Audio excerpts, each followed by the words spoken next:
Phone করে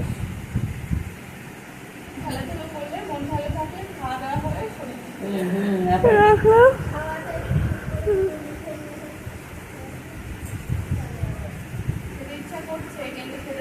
পারছে না, হ্যাঁ ঠিক। ও তো আর বোঝাতে পারছে না কোথায় অসুবিধাটা হচ্ছে।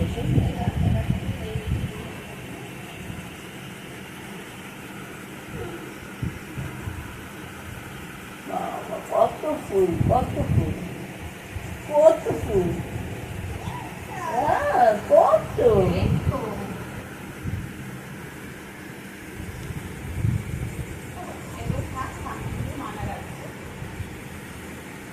তুমি এমন করে ছিঁড়ে দাও না, এই না, এই দেখো আমি দেখি, এই দেখো এটা এমন করে ধরে এমন করে দাও, এই দেখো নাও, ওটা না, ওটা না, ওটা, এই দেখো না, না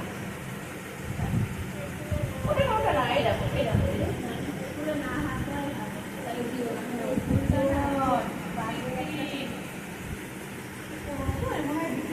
এই যে এদিকে ব্যাগ ড্রপ রেডি হয়ে গেল, আর কোনো চিন্তা নেই। কারণ সব কিছু রেডি হয়ে থাকলে না চিন্তাটা একটু কম থাকে, না হলে কাল সকাল থেকে মনে হবে কোনটা ছেড়ে কোনটা করব।